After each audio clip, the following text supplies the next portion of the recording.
Hey guys, it's going to be a quick video today. I want to show you what I hauled from Sephora's VIB event. Some of these items I will also create a dedicated video, but if there's something that you're very curious about and want to know more about sooner rather than later, leave a comment below and I will try my best to make scheduling work. The first item, this is a repurchase actually from Augustina Spatter. It is their cream cleansing gel, and I've used this all of last year, this year, and this is my third one. A little bit goes a long ways. You get 100 milliliter, and so I just always pick another one up during one of the Sephora sales. The next two items I've also repurchased. They're both from Merit. I have the mascara here. It just does not smudge. I mean, I get a little bit of transfer, but it's nothing like any of the other mascaras that I've used. So right about midday, there's always a little transfer right here. And sure, I can go in to clean it up, but the less I have to do that, the better. It gives decent volume and length, so this is my day-to-day go-to. This is their complexion stick, the Minimalist, and I use this both as a concealer and all over face foundation, and it is meant to be used that way. For both or one or the other, depending on your preference. I am halfway through my first, so I bought this as a backup during the sale. And the texture of this product, if you've seen my Merit videos, I've talked about it extensively. It works as a concealer because it's creamy, but it doesn't slide everywhere. It's not very slick, but it's also not heavy. You can wear it all over your face as foundation and you don't have this feeling like I have a lot of makeup on, a lot of product on, it feels heavy. So it's just that right balance, and it functions for both concealer foundation. So I'm really still amazed by this product, and it's also my day-to-day go-to. Then I have from Tower 28, their Luminous Color for Cheeks and Lips. This is in the shade Beach Please. I've heard, great things about Tower 28. Last year, I tried their lip jellies, which I also really enjoyed. And so I think I'm kind of sticking with tradition, or starting a tradition here, and trying another product of theirs. Speaking of cream blushes, I also picked up another Westman Atelier Baby Cheeks blush in the color, or in the shade Poppy. I've been wanting this ever since I picked up my first Westman Atelier products way early this year, maybe around March or April this year, and I've always had my eye on Poppy. At the time, Poppy was sold out, but it was in stock during the sale. I think it's still available, so we'll be trying that.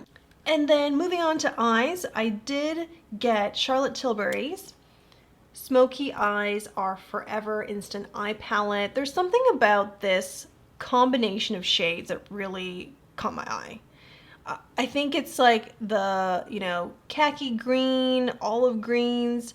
You've got, something a lot warmer with the red tone in there.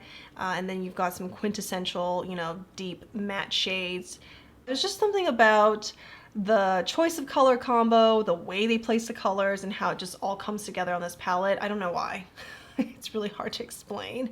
And also, Charlotte Tilbury is a brand that I've been wanting to get more products of. Like every now and then I'll pick up something from her, just not often, and I thought this might be a good time to try one of her instant eye palettes. Yeah, let me know if you guys are interested in seeing, full looks from this palette, for me to swatch and talk about it more.